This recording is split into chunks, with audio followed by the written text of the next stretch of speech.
combo box itu sudah at least lebih aman lah. Jadi orang lain kalau misalkan ada yang nge-hack, amit-amit gitu ya.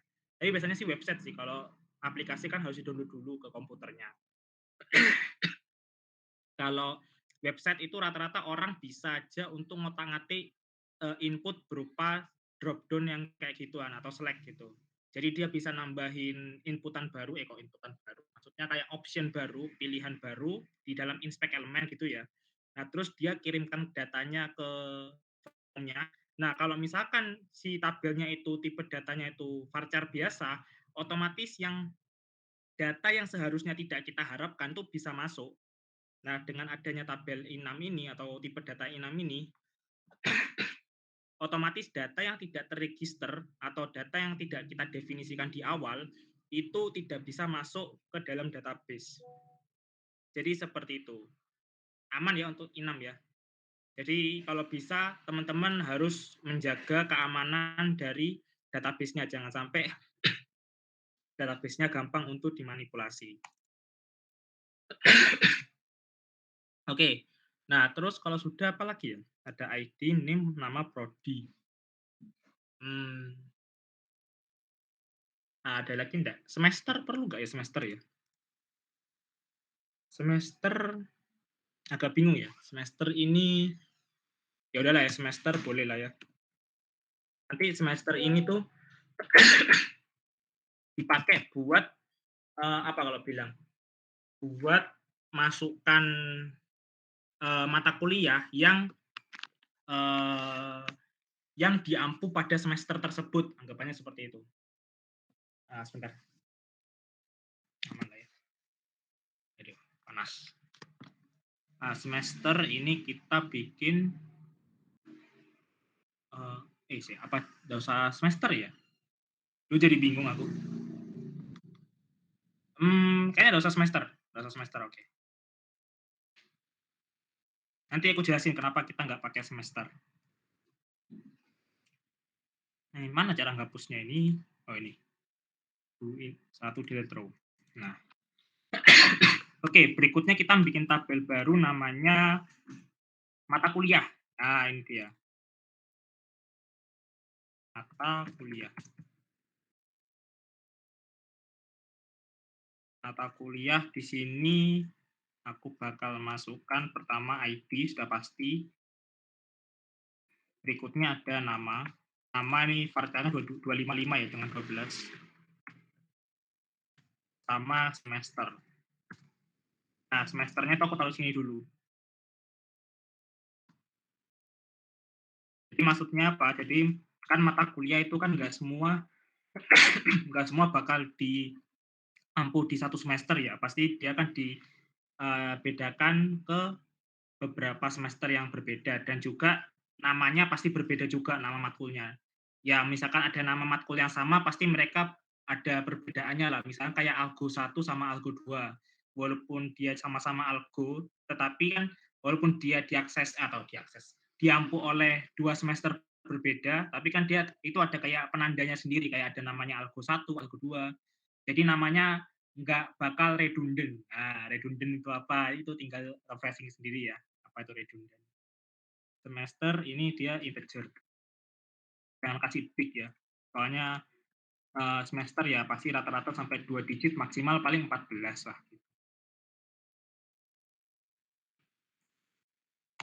Oke. Kok malah hapus semua? Waduh, gimana nih? Ini nggak mau sampai.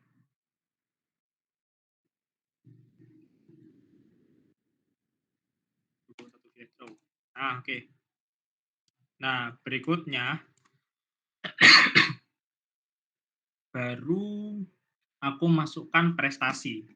Bikin tabel namanya prestasi. Oh ya, ini namanya matkul. Punya prestasi.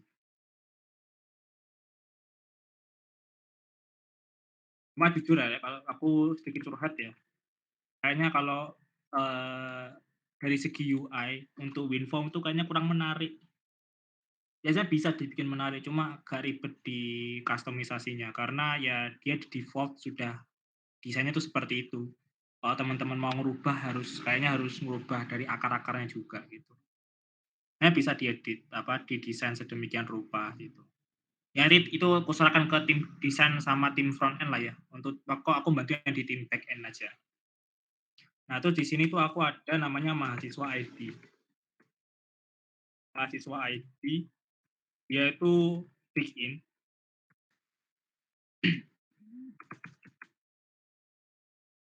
terus di sini nama prestasi. Diam lu. Astaga, grup bro. Nama prestasinya Farca 255, enggak apa-apa. Oh, tingkat ya. Atau apa enaknya? Juara ya gitu ya. Juara. Juara enaknya apa ya? Varchar aja ya. Kenapa kok kasih Varchar? Karena di juara itu kan bisa aja nerima apa kalau bilang harapan 1, harapan 2, harapan 3. Nah, harapan itu kan string, jadinya aku pakai apa ya kalau bilang, pakai Varchar aja. Nah, nanti di combo box-nya, nanti di combo box-nya itu kalian bukan tipe data sih, lebih ke data yang dimasukkan ke kolomnya itu tulisannya kayak gini, juara 1. Jadi kalian define, ada kata-kata juaranya lah gitu. Juara 3, dan seterusnya sampai harapan. Siapin datanya aja. Nah, gitu. Kalau kalian mau inam juga boleh sih, inam. Sama aja. Gitu. Cuma kan kalau inam apa ya, kayaknya agak kurang fleksibel. Soalnya nanti mungkin ada juara yang lain selain juara harapan 3. Tapi kalau misal kalian rembukan nanti sama kelompoknya kalian, terus kalian ngefixkan, oh ini inam aja wis, kita biar ngefixkan, nggak usah ribet-ribet. Ya boleh aja, silakan gitu. Aku bikin inam aja guys. Inam. Nanti kalau kalian mau rubah-rubah aja. Kalau nggak salah nih masih belum bisa ngedit sih. Nanti tak kasih akses buat ngedit.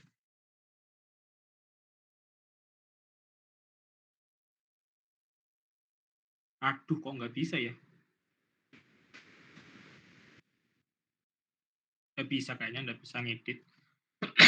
Ya nanti kalian kabarin aku aja dah ya. Biar nanti tak editkan. Habis itu ada tingkat. Nah, tingkat ini itu kalian inam lagi boleh. Inam boleh, tapi isinya itu pertama bisa fakultas. Jadi lomba fakultas ya, kayak ISIC, kayak apa ya? ISIC ya, yang kemarin ada lomba yang bisa konversi mata kuliah. Nah, itu bisa fakultas, terus ada tingkat universitas. Universitas ada kabupaten, provinsi, dan lain-lain lah ya, tentukan sendiri. Oke. Aduh, apa lagi nggak kenal. Oke, sudah aman ya. Nah, terus kita koneksikan relasinya. Nah, enaknya aku pakai ini tuh ketimbang pakai data modeler tuh enak kayak gini, guys. Jadi kalau teman-teman misalkan merasa, oh data modeler kayaknya terlalu jadul, ya teman-teman bisa pakai ERD generator yang di Google banyak kok. Oke, dari sini dari prestasi udah. Nah, sekarang lanjut ke koneksikan prestasinya ini dengan matkulnya. Ini. Oke. Matkulnya 3, terus dia mutakhirkan data semester 3. Oh.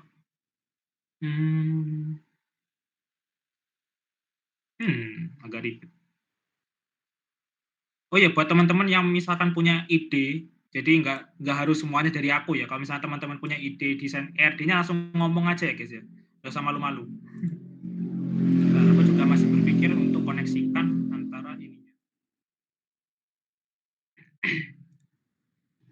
Mahasiswa prestasi makul. Terus nanti si user, si mahasiswanya setelah dia inputkan NIM nama prodi, dia inputkan data mahasiswa ID, nama prestasinya apa dalam satu form, terus dia masukkan semester mungkin ya. Dia masukkan data sekarang dia semester berapa. nanti bakal tampil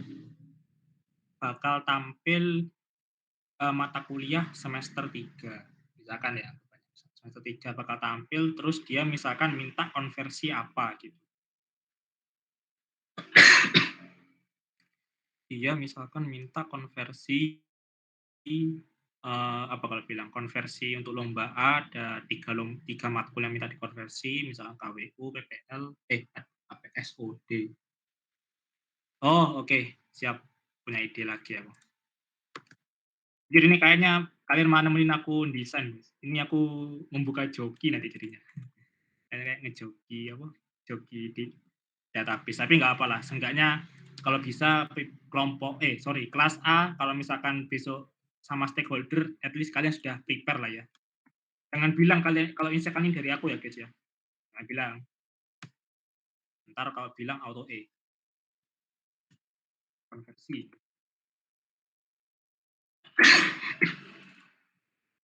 Konversi berarti dia butuh prestasi ID, biar nggak redundan, bikin, terus ada matkulnya, matkul yang diminta, matkul ID. Matkul ID bikin juga, terus ACC. ACC is accepted. Is accepted, ini kita kasih bolehan. Bolehan. Bol itu agak kurang ini ya, kurang sopan ya kamu. Oke. Ini prestasi ID kita jadikan one to many. Gimana caranya? Oh ini. Sorry. Kebalik. Kurang bawah. Oke, satunya prestasi ID.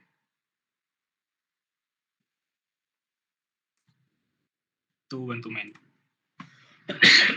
Jadi konversi ini itu nanti jadi tabel pivot atau tabel penengah. Karena apa? Karena kalau misalkan kita koneksikan prestasi dengan matkul, itu nanti jadinya many to many ya. Jadi satu prestasi itu bisa apa ya kalau bilang, bisa dipakai untuk konversi banyak matkul, dan juga satu matkul bisa dipakai untuk apa ya, bisa dikonversikan dengan banyak prestasi. Nah, itu kan many to many. Nah, supaya kita menghindari many to many itu, kita perlu yang namanya tabel pivot atau tabel tengah. Tabel penengah supaya nanti relasinya one to many semua. Gitu. Nah, sebenarnya kayaknya sudah sesuai sih.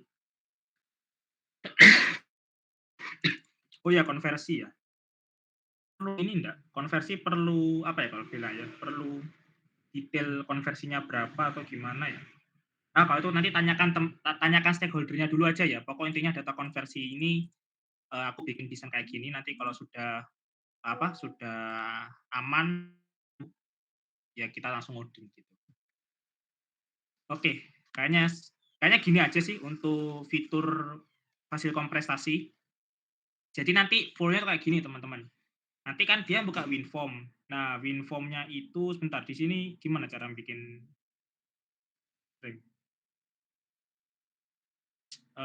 window gini ya. Gede. Sorry, nggak tahu lah.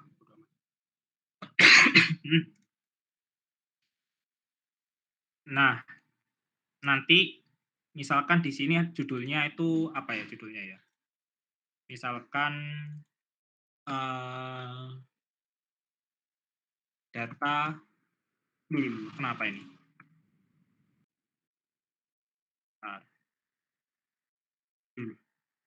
Nggak jelas. Bentar ya guys.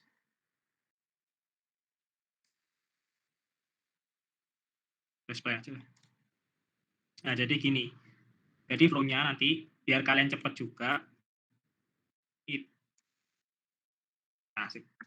Teman-teman bikin form tulisannya ini. Ini aku tulis ini apa ya? Bikinin form tambahnya dulu ya. Karena kalau form read update delete-nya tinggal menyesuaikan ya. Pokoknya intinya bikin form apa kalau bilang. Bikin form tambahnya dulu. Pertama itu adalah data form prestasi. Sorry. form prestasi. Nah, nanti ketika dia nampilkan form prestasi ini, dia itu bakal ada sebuah input. Gimana nih caranya?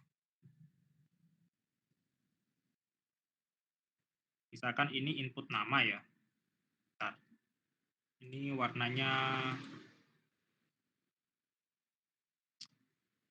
tak kasih yang gelap. Nah, gini aja. Ini nama ya. Terus berikutnya ini name. Nanti ya tak tulis. Ini nama.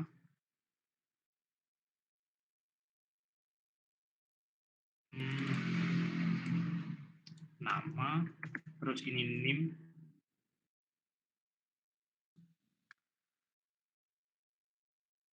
Habis ini tadi apa? Habis name ada prodi. Oh. Ini ada select enggak? Oh, ini ada drop down. Oh, keren.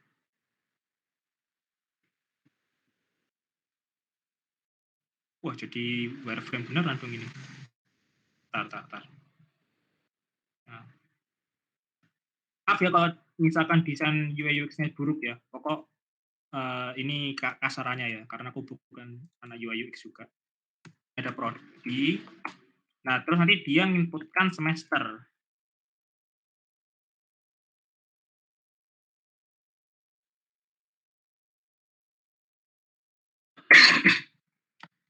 Kan semester. Semesternya dia sekarang ya. Nah, nanti ketika si pesertanya itu menginputkan data semester, misalkan dia semester 3 gitu ya. Ini inputnya number ya, cari ada elemen input tapi dia cuma nerima number, ada kok. Nah, itu nanti bakal memunculkan data matkul yang sudah terdaftar di Fasilkom beserta dengan ininya apa? Beserta dengan semesternya. Ini kenapa tiba-tiba semesterku hilang? Terus dia ada. Loh, kok matkul jadi nama loh. Oh, semester bro.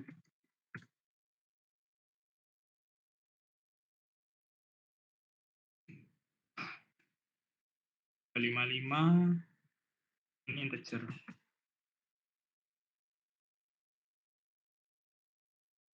Jadi apa ya?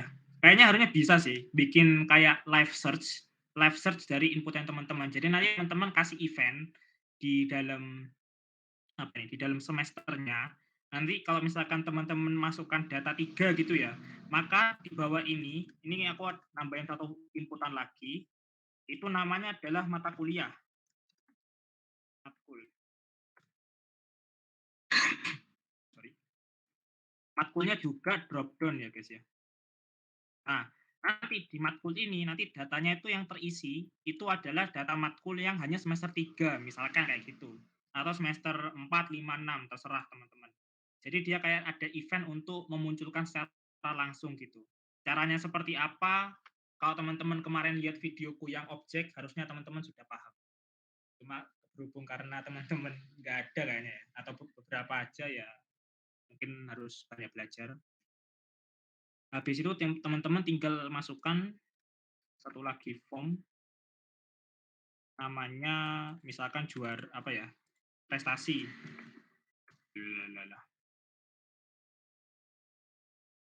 Prestasi. Nah, terus prestasi dan juga data-data ini ya. Apa kalau bilang data-data konversi lainnya.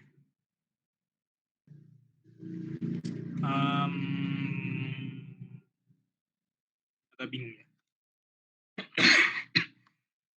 Prestasi,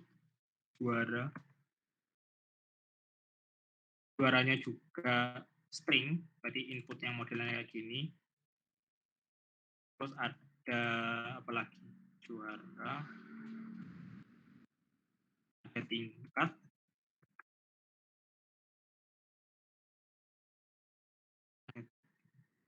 nah tingkatnya dibuat ini ya, karena I6 tingkatnya dibikin drop down. Nah, tingkatnya dibikin drop down, udah. Terus, oh udah kayaknya ya. Nah, terus ada button kirim. Wis keren. Baru tahu aku. Misalkan simpan gitu ya. Nah, jadi kayak gini guys, nanti kalian bikin bikin form. Jadi dia tuh ada banyak elemen yang nanti elemennya ini itu enggak semuanya langsung masuk ke dalam satu kolom ini aja atau satu tabel. Jadi beberapa data itu bisa masuk tabel A, beberapanya lagi masuk tabel B. Nah, ini apa ya?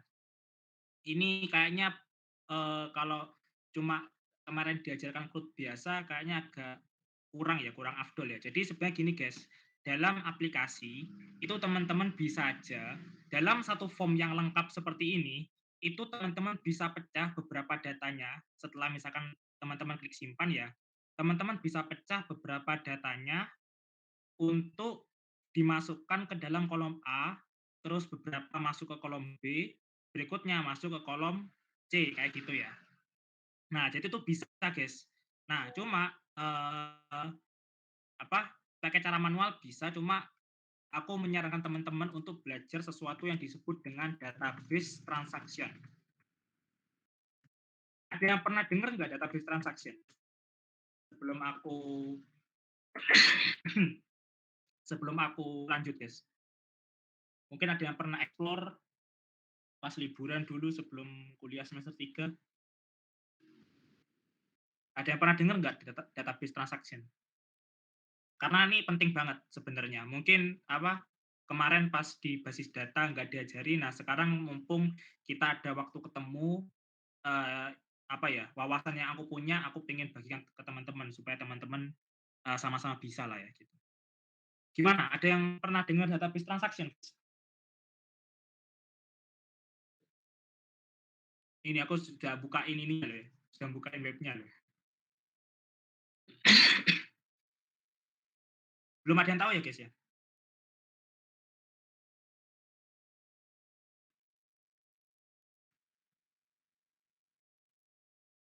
Oh, sorry ya kalau misalkan tiba-tiba nggak dengar ya. Ini chatku tiba-tiba nggak ada bunyinya. Mas yang matkul masih ini belum semester. Oh ya, sorry tadi ini tipu ini. Baru dengar Mas, belum. Oke, jadi data transaksi itu kayak gini guys. Data transaction itu adalah sebuah konsep di database yang mana kalau misalnya kita lihat di sini kan kita ada satu form yang kompleks yang datanya, yang tiap-tiap data elemen ini, misal kayak nama, NIM, prodi sampai tingkat, itu bisa kita lemparkan ke beberapa kolom yang berbeda dalam satu kali proses, teman-teman. Jadi kalau misalkan dulu pas belajar basis data itu kan teman-teman kalau misalkan inputkan data itu kan nggak bisa ya sekali proses ya. Teman-teman kalau misalkan mau inputkan data di kolom satu itu teman-teman harus bikin form yang misalkan datanya itu ya formnya hanya untuk kolom satu tok. Kalau misalkan teman-teman mau masukkan ke kolom 2 ya teman-teman harus bikin dulu form atau misalkan logika yang hanya nanti data-data di dalam logika itu masuk ke kolom 2. Nggak bisa kayak kamu bikin satu logika yang datanya itu langsung nyebar ke banyak kolom. Gitu ya dulu ya, pas di basis data. Jadi kayak satu logik itu hanya untuk satu kolom, terus teman-teman bikin logik lagi untuk kolom kedua, teman-teman bikin logik lagi untuk kolom ketiga. Gimana? Gitu ya? Ya, jadi sebenarnya tuh boleh-boleh aja, cuma alangkah lebih baik dan lebih lebih simpel. Teman-teman bikin satu logik yang yang datanya itu bisa nyebar langsung ke banyak kolom gitu, guys. Nah, itu konsep seperti itu bisa ya. Nah, cuma kenapa kok kita butuh database transaction? Nah, tadi kan aku bilang bahwa ada satu logik, ntar ya aku tulis ya. Misalkan ada satu logik untuk menyebarkan data langsung ke banyak kolom. Itu berarti kalau misalkan kalau aku misalkan bikin kayak semacam kode kode kasaran ya, misalkan teman-teman bikin sebuah metode namanya public function save. Bukan function sih sebenarnya kalau di C# ya, cuma aku pakai bahasa PHP ya, nggak usah dipahami, pokoknya intinya aku bikin, metode lah ya. Ini di sini aku nyimpen nggak usah nyimpen lah ya, karena ini WinForm. Nah, di sini misalkan teman-teman manggil model, nah ini harus diingat juga ya MVC ya, teman-teman manggil model pertama, modelnya itu mahasiswa. Mahasiswa misalkan aku panggil, nama metode di model itu adalah grade, terus aku masukkan datanya, itu berupa objek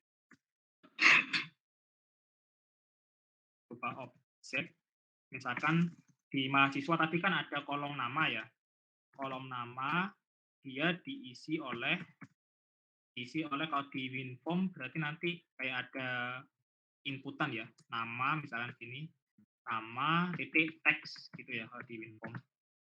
Nama titik teks, terus ada name titik teks lagi, name titik teks dan sampai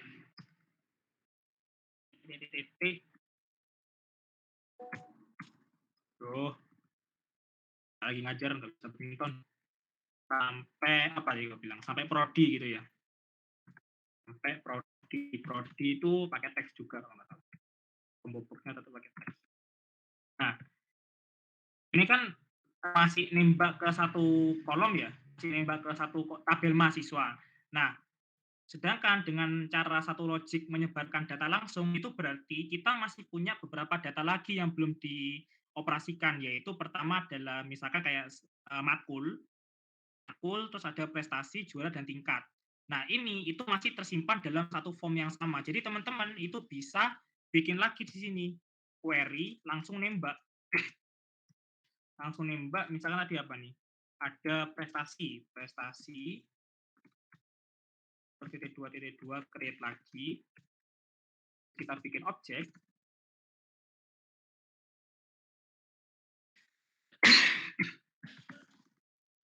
Prestasi, create, terus nanti ada apa lagi? Ada mahasiswa ID tadi ya. Mahasiswa ID. Nah, kalau mahasiswa ID karena apa ya? Di sini kan dia langsung manggil metode ya. Sedangkan kita kan nggak tahu ya ini bakal mengembalikan apa. Kita anggap aja ketika nanti dia dia menjalankan metode create, nanti dia akan mereturn sebuah objek yaitu data dari mahasiswa yang baru. Jadi nanti data yang kalian inputkan ke sini ketika kalian save itu create, ketika kalian memanggil metode create, itu anggaplah teman-teman mereturn sebuah objek data mahasiswa yang baru. Berarti ini kita bisa simpan ke dalam sebuah variabel. Misalkan var mahasiswa.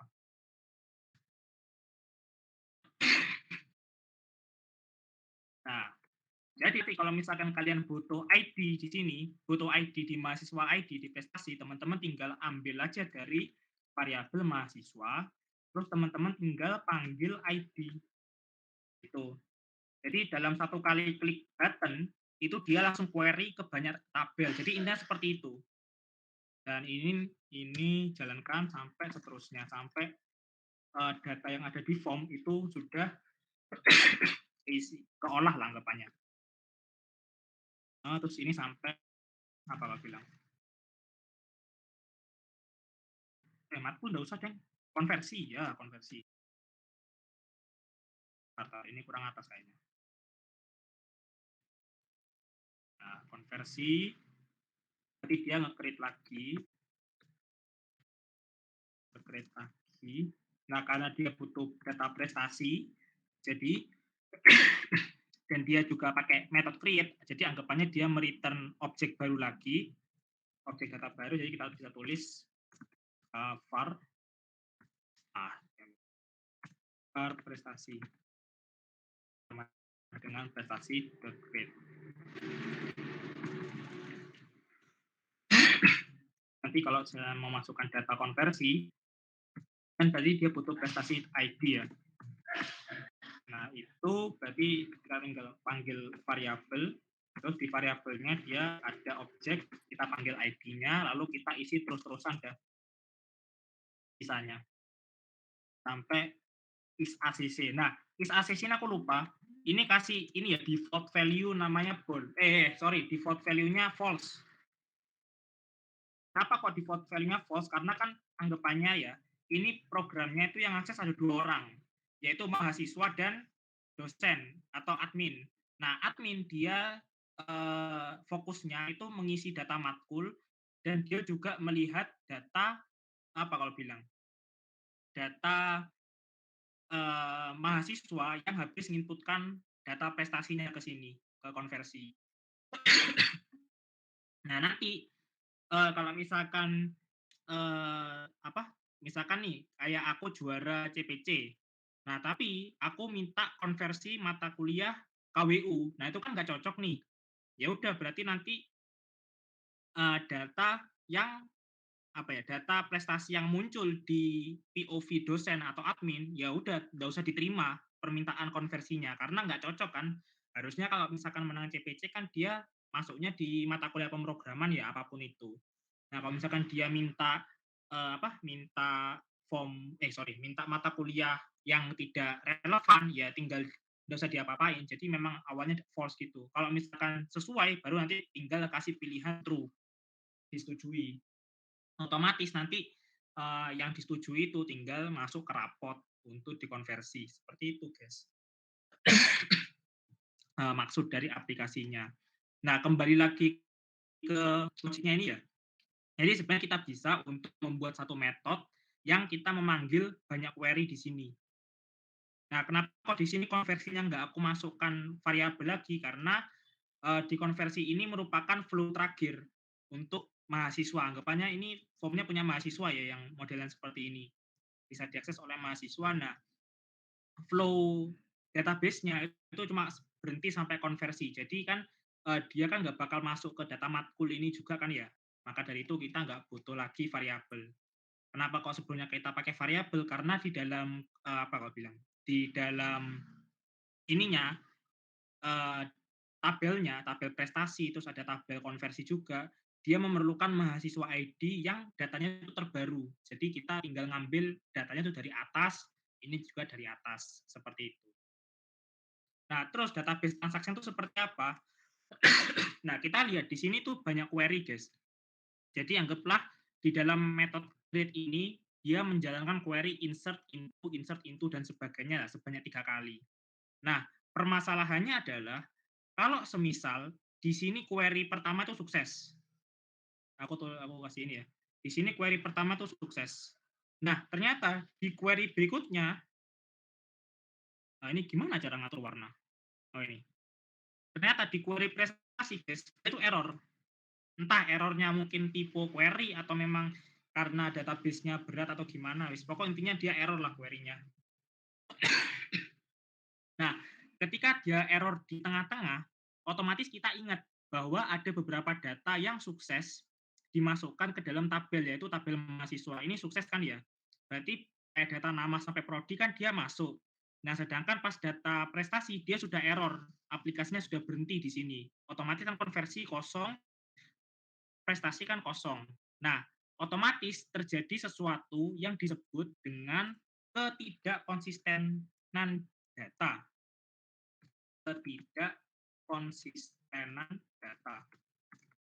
Yang mana maunya kita itu kalau misalkan ada data baru yang masuk, data baru dari sini, dari formnya yang masuk, itu kita maunya dalam 1 kali logik, itu semua tuh sukses. Ini sukses, misalkan data query pertama sukses, query berikutnya juga sukses, misalkan gini ya. Aduh, sorry guys. Ini gimana ngapusnya? Salah. Ini juga maunya sukses supaya apa? Nanti datanya itu saling berkaitan, guys. Misalkan dia di sini mengenerate ID 1 karena kan dia auto increment ya. Misalkan di sini itu dia mengenerate ID 1. Nah, ID 1-nya nanti dipakai ke sini juga dipakai ke sini. Sorry. Enggak ini. Tapi yang ini ID 1 yang ada di dalam ininya prestasi dimasukkan ke dalam ini. Nah, kalau misalkan hanya satu yang sukses, terus yang bawahnya gagal, otomatis kan ID 1 yang di sini itu nggak bakal kesimpan di prestasi, tapi dia kesimpan di mahasiswa. Nah, itu nggak benar, guys. Anggapannya kita nggak dapat sesuatu yang disebut dengan ketidakkonsistenan data. Atau lebih teknikalnya, jadi database itu ada prinsip namanya database ACID. Nah, ACID itu ada kayak semacam prinsip dalam database, yaitu ada atomicity, konsistensi, isolation, dan durability. Nah, konsistensi ini yang kita perlukan.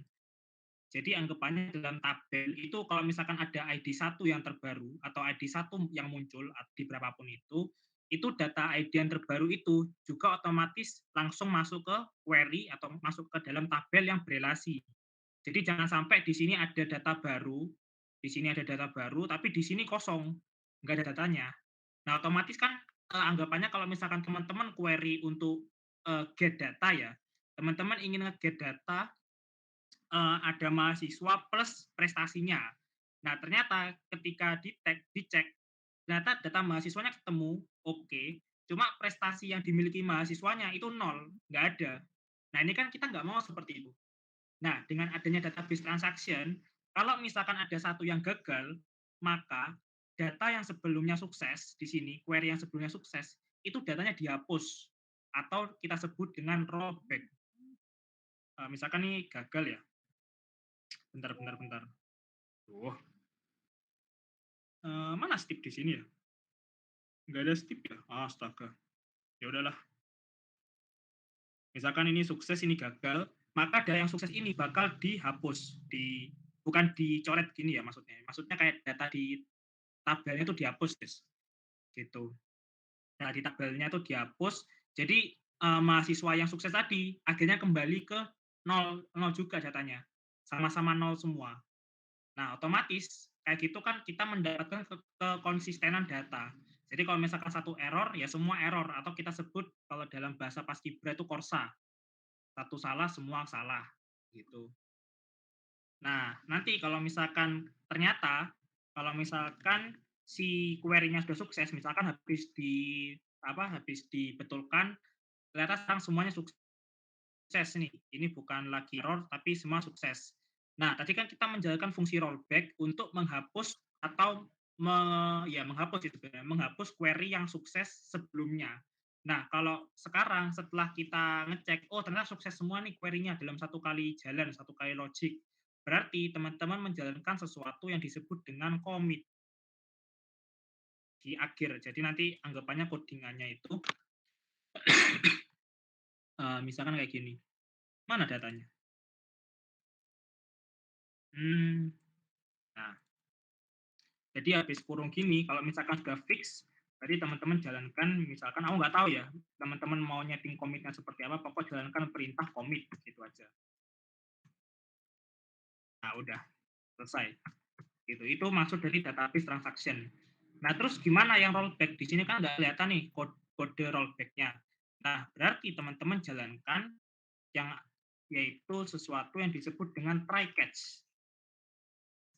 Try catch. Kita nyoba nge-try. Tuh, agak sulit ya. Soalnya ada kasih kurung ya, anggapannya indentasi ini sebagai ininya ya, sebagai apa?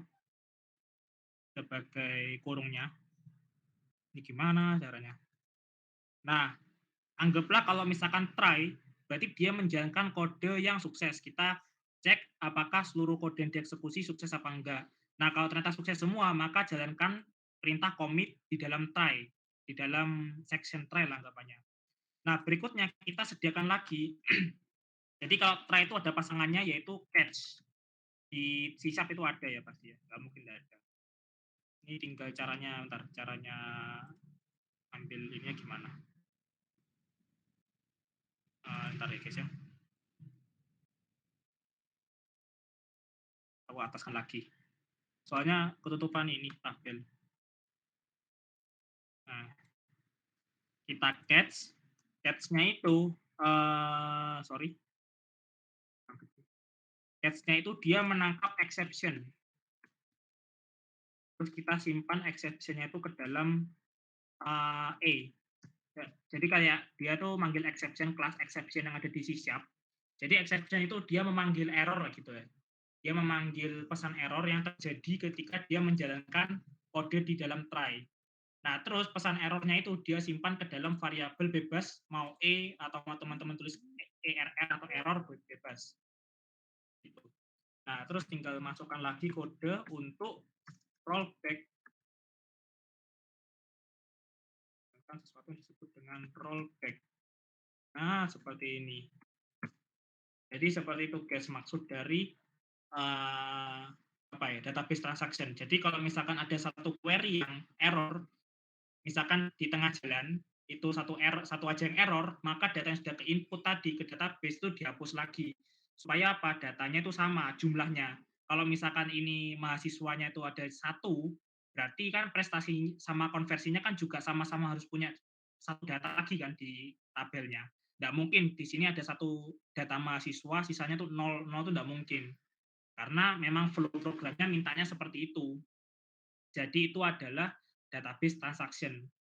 Nah, kenapa kok aku menyarankan teman-teman belajar database transaction? Nah, ini teman-teman tinggal search aja sendiri di YouTube banyak atau mungkin teman-teman googling database transaction karena teman-teman udah harus memasukkan logic untuk validasi error itu secara manual. Jadi dengan database transaction ini itu sudah otomatis. Jadi dia kayak apa ya?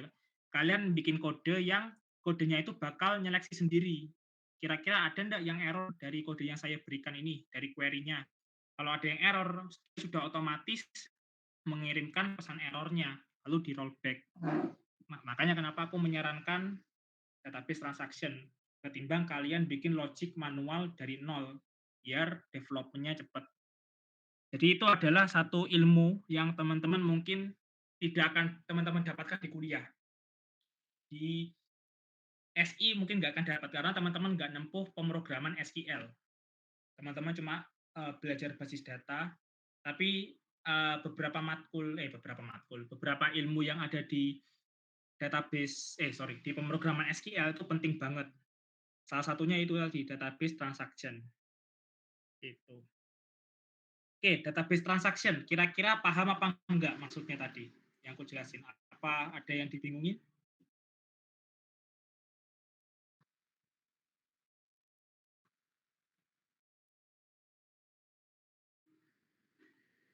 Kalau aman kasih reaction, guys.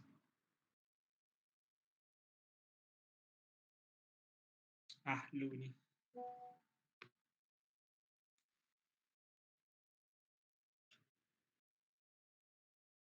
Gimana? Aman?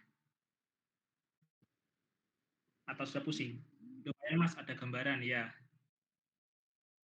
Jadi secara garis besar database transaction itu adalah sebuah sistem pengecekan apabila misalkan dalam satu logic teman-teman menjalankan lebih dari satu query, terus dia ngecek misalkan query berikutnya itu query tertentu ternyata error. Nah, itu otomatis query sebelumnya yang sukses itu datanya dihapus supaya jumlah data yang tersimpan di dalam database itu jumlahnya sama. Tidak terjadi redundant, tidak terjadi pengulangan data. Dan multi value sih enggak sih. Gitu teman-teman. Kenapa kok aku menyarankan teman-teman belajar database transaction. Cuma kalau secara manual mungkin agak ini ya, agak ribet ya. Kalau aku pakai framework sih, transaksinya enak sudah disiapkan. Cuma kalau kalau di MySQL teman-teman harus menjalankan satu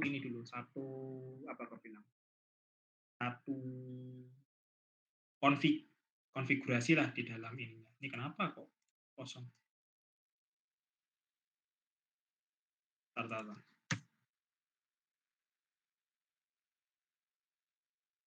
Wah, lemot.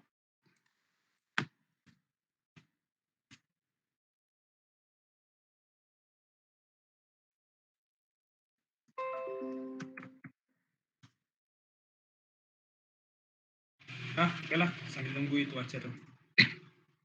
Jadi teman-teman bikin ini ya, bikin formnya tuh memang agak banyak ya, tapi datanya sebar dalam sekali klik. Biar teman-teman nggak bikin banyak form.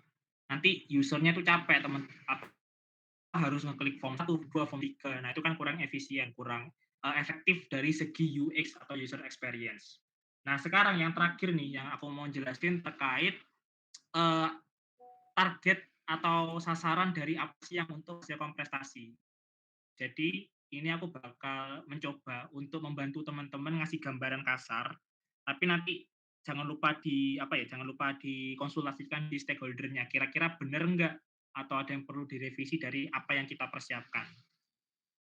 Maksudnya itu kita akan, bahas terkait, apa ya, fitur-fitur apa yang bakal dimiliki oleh user. Yang pertama, aplikasi ini tuh bakal diakses oleh 2 user untuk sementara, yaitu pertama adalah mahasiswa dan berikutnya ada dosen atau admin. Nah, mahasiswa itu bisa root prestasi dan permintaan permintaan apa ya, permintaan konversi. Terus admin dia root matkul, lalu dia cuma read prestasi, read aja ya, jadi prestasinya itu nggak dibikin oleh admin, terus dia menyetujui atau update penerimaan konversi atau update permintaan konversi. Nah, jadi seperti ini nanti untuk fase prestasi secara kasar. Jadi kalau teman-teman nanti presentasi, teman-teman presentasikan ininya dulu ya, fiturnya dulu. Ini aku taruh atas ya harusnya. Ntar ini aku hapus aja. Hapus. Aduh, duh, duh, duh, duh. Ini aku hapus. Sorry. Ini aku hapus. Ini aku tak masukkan aja, tak sisipkan. Supaya teman-teman nanti kalau lupa tinggal lihat lagi di sini. Jadi teman-teman yang dipresentasikan, kalau misalkan ada sesi presentasi, itu pertama teman-teman kasih tahu dulu aplikasinya nanti bakal ngapain. Jadi kan kita bikin aplikasi fase prestasi gitu ya. Dengan kebutuhan pertama itu adalah mahasiswa mengikuti data daerah dan sebagainya gitu. Nah, terus untuk detail fiturnya atau use case, kalau bisa kita bilang ya, use case-nya itu ini. Jadi mahasiswa itu bisa upload prestasi, terus dia juga bisa melakukan permintaan konversi. Nah, terus si admin bisa upload matkul, terus rate prestasi dari yang mahasiswa inputkan, lalu dia mengupdate permintaan konversi. Maksudnya permintaan konversi yang diupdate itu yang di ini ya, di is accepted. Yang awalnya false jadi true. Jadi nanti si admin tuh bisa lebih teliti kira-kira mana saja prestasi-prestasi yang bisa dikonversikan dan dia itu prestasinya konversinya tuh matkul mana. Jadi seperti itu. Jadi dia mintanya ke user lah ya. Ini datanya tuh milik user berarti. Sorry, milik anggota. Milik anggota. Wah, salah ngomong mulu pasan. Form prestasi itu mahasiswa. Kalau yang ini, yang konversi ini, itu teman-teman bisa pakai propertinya ini, si data grid, itu kan ada properti can edit ya, atau apa ya gue bilang, can be edited. Nah, can be edited-nya itu teman-teman bisa centang, kalau teman-teman mau cepat, dicentang, terus di bagian ini, nggak di bagian itu juga sih, maksudnya teman-teman bisa centang supaya teman-teman bisa langsung edit is accepted-nya, langsung di data grid-nya, jadi nggak usah pakai form-form kayak gini. Tapi kalau teman-teman mau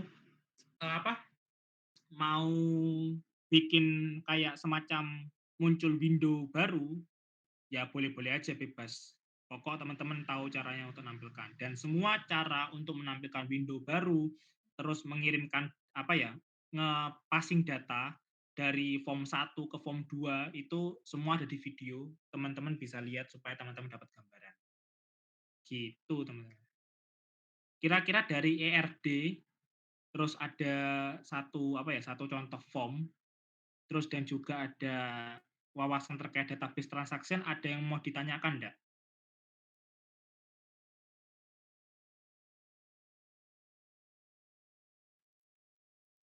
Aman kasih reaction.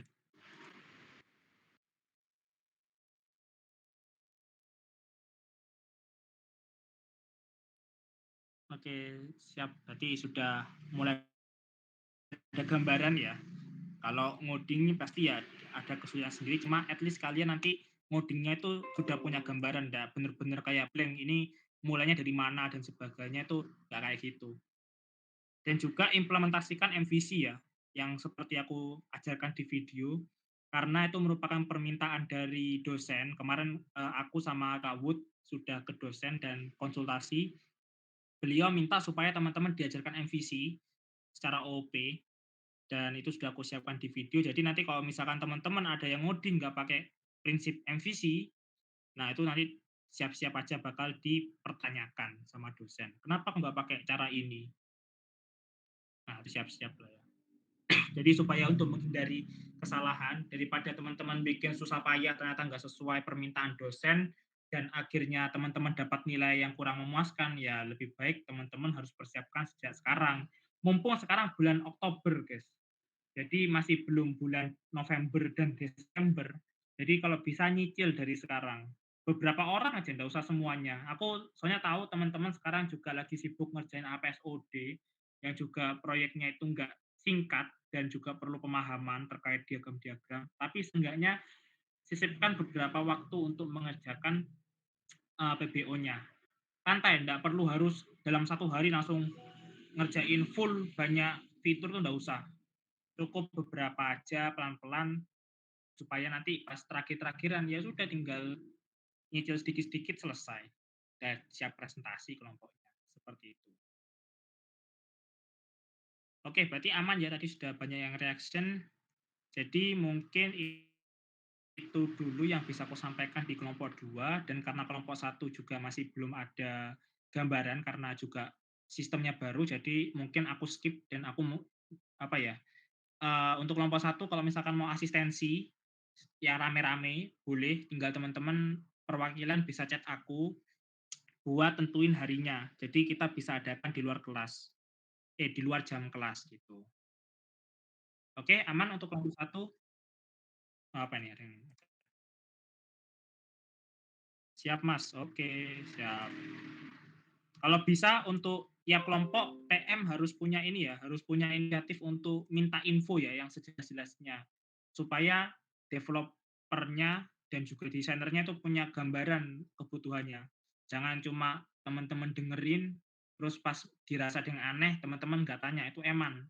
Lebih baik tanyalah, supaya detail fiturnya itu lebih jelas dan teman-teman punya gambaran, oh desain untuk kebutuhan ini aku bikin modelan kayak gini lah, supaya nanti programmernya tuh lebih gampang, seperti itu.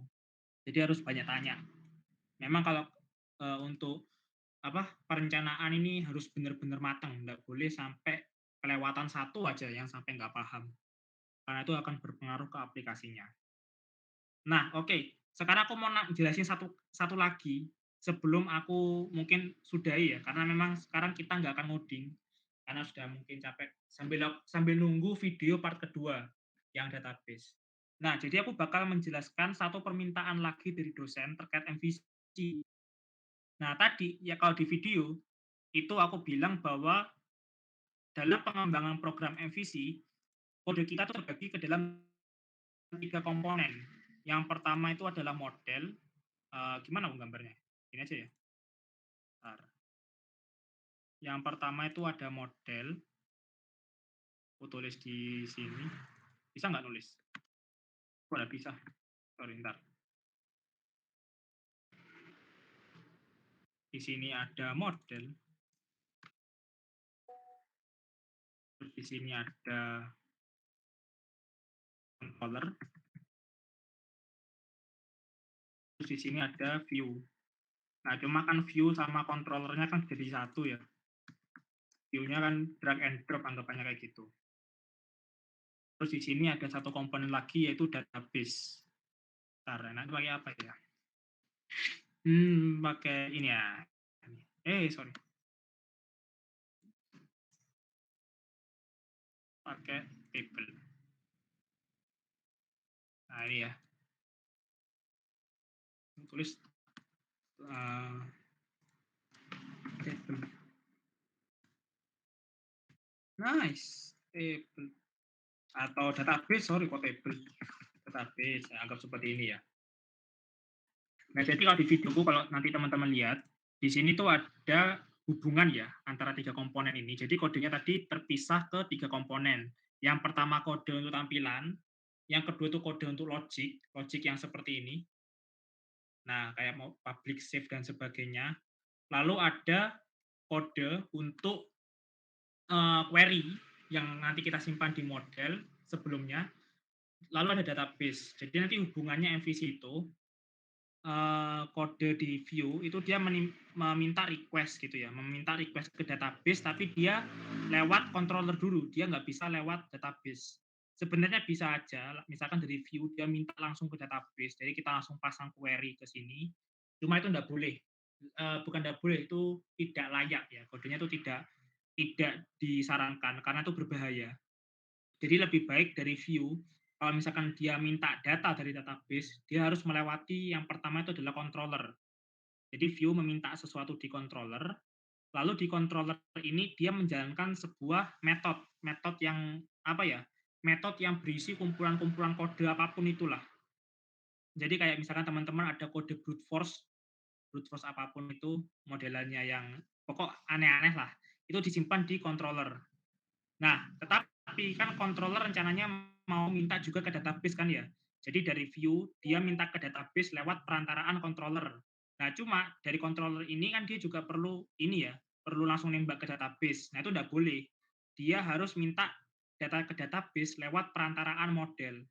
Jadi di sini controller yang selain isinya itu adalah kode-kode yang sifatnya apa ya? Sifatnya brute force atau sifatnya kayak logic-logic seperti itu, logic bisnis. Nah, dia memanggil metode lagi yang dari model. Jadi nanti model ini tuh berisi koneksi data, database, dan juga berisi metode yang berisikan query. Jadi di model ini dia ada metode, teman-teman bisa bikin metodenya, tapi isinya cuma query aja. Nggak boleh ada bisnis bisnis kodenya. Misalkan kayak bisnis untuk login dan sebagainya nggak boleh. Jadi benar-benar kalian bikin metode bodinya itu menjalankan query. Query insert into, query select, apapun itu. Nanti metodenya itu dia kan bakal otomatis ini ya, bakal otomatis dipanggil lewat controller. Jadi nanti controllernya itu manggil metode yang sudah didefinisikan di model. Jadi dia bakal berjalan query-nya itu di controller gitu. Nah, ketika query-nya berjalan di controller kan otomatis di balik layar itu kan query yang di model itu kan dia meminta data kan ke sini. Nah, jadi prinsipnya kayak gini MVC. Jadi teman-teman nggak bisa kayak langsung bikin kode besar ke dalam satu komponen, itu nggak boleh dalam MVC. Biar kodenya teman-teman rapi dan bisa dibaca. Nah, nanti query yang dijalankan di controller itu tadi, yang teman-teman panggil dari model, itu kan menjadi query. Berarti query yang dijalankan itu dia bakal minta ke database, dan database bakal mengirimkan data dari dari database ke model, terus dia akan mengirimkan data dari model ke controller, lalu berikutnya dia akan mengirimkan yang data yang sudah disimpan di controller ke dalam view. Nah, itu gambaran kasar terkait model, controller, dan view. Untuk detailnya teman-teman bisa lihat di videoku. Nah, terus permintaannya dosen, itu kan tadi aku bilang bahwa kode yang berisikan query itu kan masuk ke model. Nah, itu sekarang berubah, guys. Jadi nanti di model ini dia itu hanya berisikan apa ya? Berisikan identitas terkait objek yang akan diterima atau yang akan dikirimkan ke dalam database. Maksudnya objek itu yang ini, guys. Kalau teman-teman belajar di JavaScript, itu yang modelannya kayak dictionary. Misalnya kayak ada nama, nama titik dua value, terus ada misalkan name titik dua apa. Nah, identitas objeknya ini itu dimasukkan ke dalam model. Nah, terus kode query-nya dimasukkan ke dalam mana? Kode query-nya itu dimasukkan ke dalam satu komponen lagi, namanya itu adalah database object. DB konteks namanya. Nah, sempat disinggung ya di PPT, aku soalnya sudah lihat. Disinggung di PPT, namanya itu adalah DB konteks. Nah, otomatis metode yang berisikan body query, yang isinya query-query itu, teman-teman tinggal pindahkan aja ke dalam DB konteksnya ini. DB konteks. Kurang besar ya. Nah, otomatis sekarang anunya beda panahnya. Panahnya nggak kayak gini. Tetapi panahnya itu yang pertama karena query-nya dipindah ke DB konteks, jadi dia dari controller ke sini, aduh sorry, controller ke DB konteks. Nah, DB konteks ini dia kan juga perlu ini ya, perlu ngelihat rules objeknya itu seperti apa. Nah, untuk rules objeknya seperti apa, nah itu kan tadi kan sudah dijelasin, identitas objek itu diletakkan di model. Jadi dia bakal ngelihat di model dulu. Ngelihat di model, aduh nggak bisa ini ya, nggak bisa nekuk ya. Ngelihat di model, nah terus dia setelah lihat di model, oh sudah sesuai nih, baru dia tembak ke database dari query-nya ini. Gitu. Nah, bentar. Oke. Okay. Nice. Nggak lurus, sorry. Nah, terus dan dari model, model kan ngecekin apa? Ngecek identitas objeknya ya. Berarti dia juga mengirimkan ke sini kalau misalkan sudah benar gitu ya. Nah, baru DB konteks itu dia langsung nembak ke database. Nah, database kirim data ke DB konteks. Nah, dari DB konteks itu karena datanya sudah dikirim, berarti DB konteks langsung ngirim ke controller. Jadi seperti ini. Jadi yang awalnya model itu apa? Langsung nembak ke database, sekarang nggak seperti itu kalau pakai DB konteks, agak sedikit jelimet. Soalnya seluruh fungsi query-nya kita, seluruh metode query-nya kita tuh kita pindah ke dalam komponen DB konteks. Itu. Yang model ini isinya tuh cuma objek kayak gini aja, guys. Objek ini aja. Mungkin kalau misalnya teman-teman mau lihat ininya, detailnya, ini aku ada GitHub. Ada Winform. Winform C#. Nah, ini. Ini adalah project Winformku.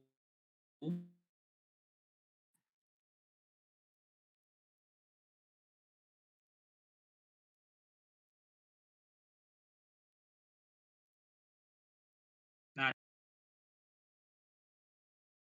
di sini kita lihat di sini ada model. Cuma aku masih belum bikin apa ya, belum bikin DB konteks. Cuma ini aku bakal tambahin DB PAIS gitu ya.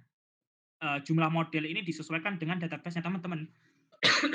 Berarti kalau misalnya teman-teman lihat di sini ada tabel mahasiswa, ada prestasi, ada matkul dan konversi. Berarti teman-teman harus bikin 4 model yang berbeda sesuai dengan tabelnya gitu. Nah, kalau teman-teman lihat di sini, mana nih? Oh, bukan yang di sini, deng. Sorry. Di web harusnya. Yang web. Kalau ini nggak sesuai sih. Ini aku ngarang-ngarang aja. Dulu masih belum bisa ini. Ini namanya wait.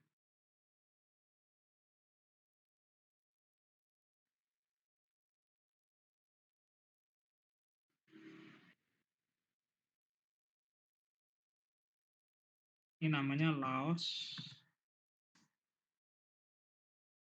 Nih. Laos Learning Pad C# MVC.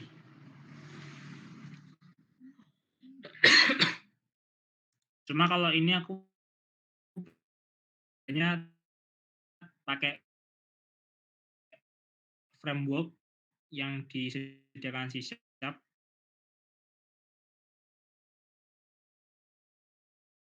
Nah, berhubung teman-teman harus bikin sendiri, nggak bisa otomatis, jadi nggak bisa diimplementasikan. Cuma nanti isinya modelan itu kayak gini. Nah, di situ ada DB konteks, guys. Ada pertama itu ada model dulu. Ya, di sini ada controllers, ada ada models, ada view. Nah, ini MVC. Cuma pertama kita lihat di model. Alamak, lama kali. Bentar. Nah, saya betul ya. Nah, pastikan bahwa nanti kalau teman-teman nge-get data lesson, ya, get data lesson di sini ya. Nanti objeknya yang diterima teman-teman tuh cuma gini aja, cuma dia bakal nerima objek yang isi di dalam objeknya itu ada ID, sifatnya integer, terus ada name, sifat apa tipe data string dan seterusnya. Nah, terus di sini tuh apa kau bilang? Di sini tuh teman-teman kasih getter sama setternya supaya nanti kalau misalkan modelnya ini dipasang ke DB konteks itu teman-teman bisa memodifikasi objek yang ada di sininya. Kalau misalkan teman-teman nggak kasih getter sama setter, otomatis properti yang ada di objeknya teman-teman itu nggak bisa dimodifikasi. Nanti teman-teman nge-create data atau ngupdate data, datanya nggak bakal berubah. Tetap itu aja, karena teman-teman nggak kasih getter sama setternya. Jadi perlu ya getter setter. Cuma ini nggak bisa diimplementasikan ya, soalnya ini aku pakai apa ya, pakai framework di web. Di sini aku bikin web form, bukan bikin bin form. Nah, terus data DB konteksnya di mana? DB konteksnya tuh di sini. Nah, DB konteksnya teman-teman manggil model yang sudah teman-teman bikin di sini. Nanti modelnya itu dipasangin ke query-query-nya seperti itu. Nah, untuk kejelasannya seperti apa, tunggu video dari aku part 2 gitu. Jadi DP konteks cuma gini aja. Ini kalau pakai framework memang sedikit, tapi sebenarnya kalau bikin manual ya banyak sebenarnya. Gitu aja mungkin dari aku penjelasannya, karena kelompok 1 tadi juga belum ada kejelasan. Dari teman-teman, apakah ada yang mau ditanyain? Ada yang mau bertanya atau mungkin memberikan tanggapan?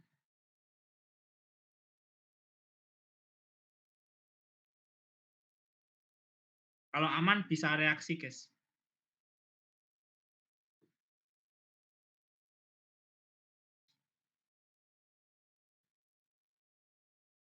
Good lagi, parah.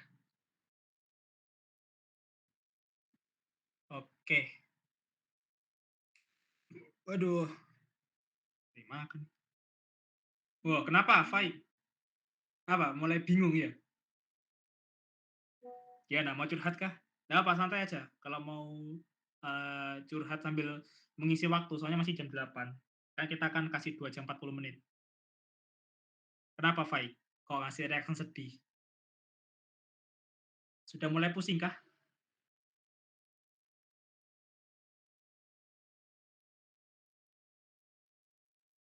Gimana, Fai? Iya, Mas. Ya nanti apa aku bakal buka asistensi kok, santai aja. Jadi mungkin untuk beberapa minggu ke depan itu mungkin sudah nggak ada kelas lagi ya, cuma tetap absen. Tapi aku juga buka asistensi, tinggal teman-teman chat aku aja. Nanti aku ajarin secara detailnya. Soalnya memang agak sulit kalau misalkan aku nggak offline, biar lebih enak. Soalnya kalau pakai Meet ini kan berat. Ntar aku share screen macet-macet, itu juga mempengaruhi teman-teman pahaminya.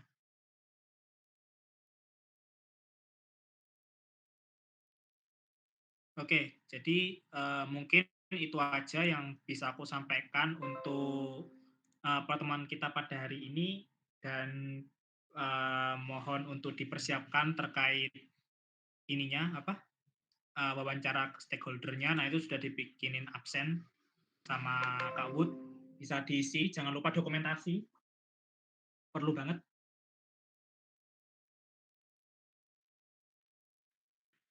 Sampai jam berapa, Wood? Agak lama, 10 menitan, nggak apa-apa. 19, berapa berarti? 10 menit, berarti 23. Ya, Enggak, 20.13. ya. Ya, berarti sampai 20.13, guys, dari sekarang, guys. Kui bisa absen. Kalau pusing ditahan dulu. Pokoknya intinya seenggaknya untuk kelompok 2 kalian sudah dapat ini ya, sudah dapat persiapan. Nanti kalau kalian presentasi, seenggaknya kalian bisa ngomong, nggak cuma diem tok. Kalau bisa buktiin PBO kelas A keren gitulah. Siapa tahu nanti kalian termotivasi untuk lebih dalam lagi belajarnya.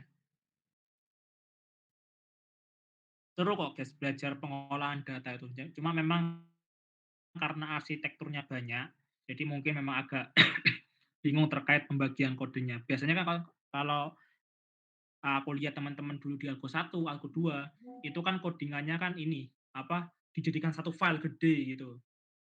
Entah itu logiknya seperti apa, terus nanti bakal nampilin apa, itu kan langsung dibikinin satu file gitu ya. Atau paling enggak dipisah pun enggak sekompleks MVC gitu ya. Nah, sekarang dengan adanya MVC, itu kodenya teman-teman tuh lebih, apa ya, lebih dipecah, lebih kecil lagi pecahannya.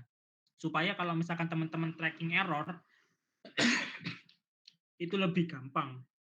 Sama, apa, kalau misalkan teman-teman mau ngoding itu nggak usah, apa ya, nge-scroll terlalu jauh ke file yang, apa, ke satu file itu. Misalkan teman-teman bikin codingan, itu satu file ada 3.000 code, wah itu kan banyak itu, teman-teman harus nge-scroll-scroll terus. Nah, biar nggak scroll-scroll itu, beberapa kodenya dipecah, supaya nanti kalau misalnya teman-teman ngerasa, "Oh ini kayaknya ada error di bisnis logiknya atau di bisnis code-nya," tapi teman-teman tinggal masuk ke controller, bukan masuk ke view, karena di view nggak ada apa-apa, gitu. Ya biar teman-teman inilah lebih enak. Mungkin awalnya memang kelihatan susah, tapi nanti teman-teman dengan belajar desain arsitektur ini bakal kelihatan lah. Ntar kalau teman-teman ngoding nanti, terutama di semester 4 nanti ada PPL ya, nanti teman-teman bakal ngoding, nah ntar bakal kerasa lah. Kalau misalkan, waduh ini kok, apa ya, fileku nih kebesaran ini, mending pecah aja lah, dipecah, nanti diimport atau di apalah gitu. Nah, untuk pecah-pecah kodenya itu bagus untuk diimplementasikan. Itu.